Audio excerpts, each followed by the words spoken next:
में अभिमान मत करना कि ये मेरा मकान है, ये मेरा दुकान है, ये मेरा घर है। जैसे आए थे वैसे ही खाली हाथ चले जाओगे। किसी को नीचा दिखाने की जरूरत मत करना। और एक बात कहूँ, अगर किसी ने आपके साथ आपका अपमान किया है, आपके साथ धोखा किया है, तो मैं निवेदन करता हूँ एक बार भगवान के पास जाकर इतना कह देना, जो जैसा किया है उसको उसी प्रकार से फल दे देना। निश्चित कहता हूँ वो फल उसे प्राप्त हो जाएगा। आजकल के लोग सोचते हैं कि मैंने सामने वाले व्यक्ति को ऐसा कह दिया तो हो गया। वो मूर्ख है। तुम कौन होते हो? तुम कुछ भी नहीं हो। अगर उसने लिख दिया है मेरे ललाट में कि आज मेरे साथ ये घटना घटेगी, तो इस संसार में कोई माई का लाल नहीं है जो उस घटना को रोक दे। माध्यम तो वही है, अच्छा भी कराता है, बुरा भी कराता है, लेकिन हमें ये ध्यान रखना है कि अच्छाई में ज्यादा फूलना नहीं और दुखी में कभी ज्यादा दुखी होना नहीं। दोनों को एक भाव से देखना। जिस दिन एक भाव से देख लोगे, आपका निश्चित ही आपको सब कुछ प्राप्त हो जाएगा। ये भगवान की लीला है। आज थोड़ा मेरा मन दुखी है, कुछ ऐसी बातें आई सामने, वो मैं शेयर तो नहीं करूंगा, लेकिन मैं ये मानता हूँ कि जो भी बातें हैं भगवान के काम में बाधाएं तो आती हैं। उस बाधाओं को आप अपने भक्ति भाव से बनाए रखना और उन बाधाओं को तोड़ते हुए आगे निकलते जाना। एक दिन ठाकुर जी आपका रास्ता निश्चित बना देंगे, कायम कर देंगे। कभी दुखी मत होना, कभी बेचैन मत होना। ये है जीवन का सार। महाराज राजा परीक्षित को भी श्राप लगा कि 7 दिनों में आपकी मृत्यु निश्चित है।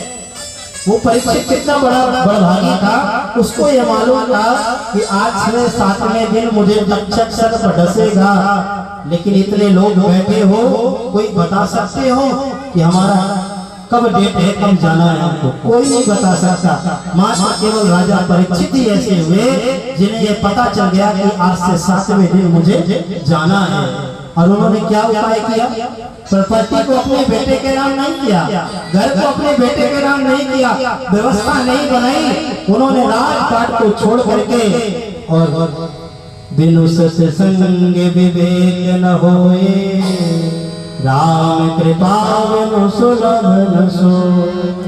बिना सत्संग के विवेक नहीं होगा और बिना साधु संत और बिना गुरु के मुझे आज इससे मुक्ति नहीं मिलेगी। और महाराज राजा परीक्षित सीधे आज सुखदेव जी महाराज जी के पास जाकर के उन 7 दिनों में मुझे क्या करना चाहिए उसका उपाय पूछा।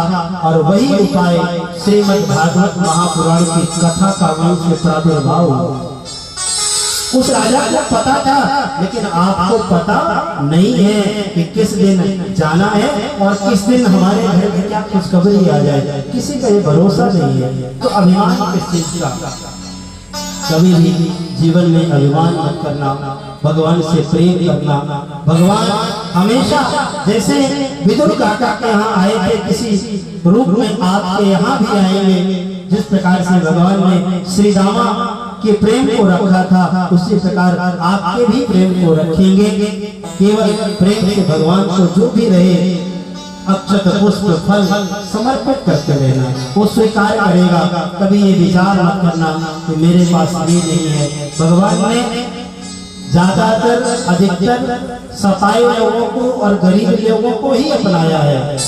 ज्यादा साधु संतों, कई लोग हजारों वर्ष तपस्या करते रहे, भगवान दर्शन नहीं दिए। लेकिन एक भक्त की वाणी को सिद्ध करने के लिए मेरे गोविंद ने खंबे से भी प्रकट हो गए। प्रहलाद के बातों का मान रखते हुए भगवान खंबे से भी प्रकट हो गए। क्या प्रहलाद भक्ति करता था? कितना 5 साल का बच्चा। उसके पिता ने कहा तेरा नारायण है कहाँ? उन्होंने क्या कहा? अहोरणिया महतो महिया, मेरा गोविंद है कहाँ नहीं? तुम बताओ। मेरे से पूछते हो तुम्हारा नारायण है कहाँ? मैं पूछता हूँ मेरा नारायण है कहाँ नहीं? मेरा नारायण आपके ऊपर भी है, मेरे अंदर भी है, इस खंभे में है, इस धरती में है। और जैसे ये बात सुनी, आज हिरण्यकश्यप को बड़ा क्रोध आया और जैसे ही गदा का प्रहार खंभे में किया, भगवान नरसिंह रूप में प्रकट होकर के उस भक्त प्रहलाद की रक्षा किए थे। कौन कहता है कि भगवान भगत के बस में नहीं है, भगत के बस में है भगवान, वो भजन को सुनना, वो मैया के भाव को सुनना। कौन कहता है कि नहीं है? मैं कहता हूँ कि सच्चे मन से भक्ति करना, भगवान प्रकट होंगे, किसी न किसी रूप में होंगे, अवश्य हो जाएंगे। इसलिए जितने दिन तक जगन्नाथ भगवान की सेवा मिली है, 5 तारीख तक, 5 तारीख को विशाल भगवान अपने मौसी के घर से लौटेंगे। हमारे पास इतनी व्यवस्था नहीं थी, इसलिए भगवान को हमने यहीं से मौसी के घर ले गए और पूरे बदलापुर में घुमा करके पुणे ला करके यहीं पे स्थापित किया। भाव ये हमें मालूम है कि वो घर उनका था और ये घर मौसी का है। भगवान 5 तारीख को मौसी के घर से पुणे अपने घर की ओर वापस चलेंगे, उसमें बड़े धूमधाम के साथ हम चलेंगे। आइए, आज समय कब था? कल ठीक 6:30 बजे से हम लोग पुणे बैठेंगे भगवान की कथा सुनने के लिए। भाई दिलीप जी हैं, बहुत सुंदर भजन आप सब प्रस्तुत करा रहे हैं। आप सब लोग इसी प्रकार से उपस्थिति प्रदान करें।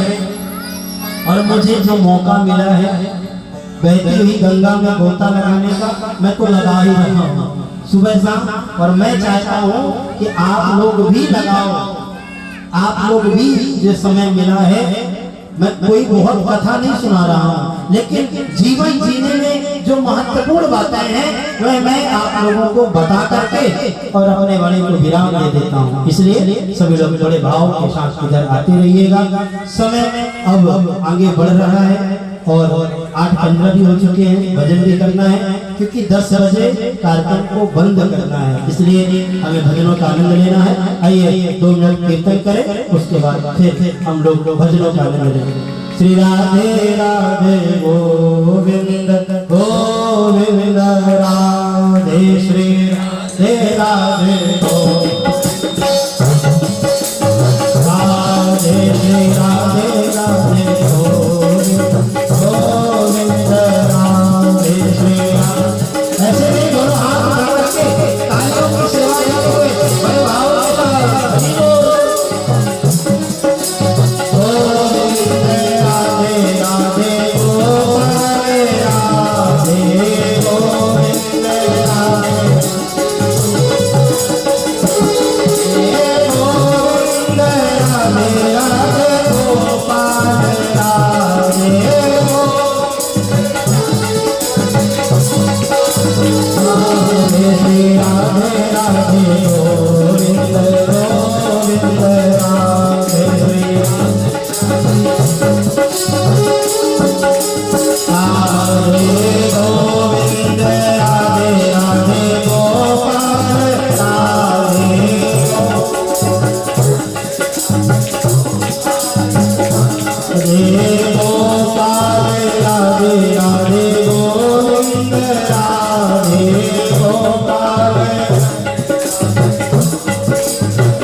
श्री राधे राधे गोविंद गोविंद राधे, श्री राधे राधे गोविंद राधे, श्री राधे राधे गोविंद गोविंद राधे, श्री राधे राधे गोविंद गोविंद राधे।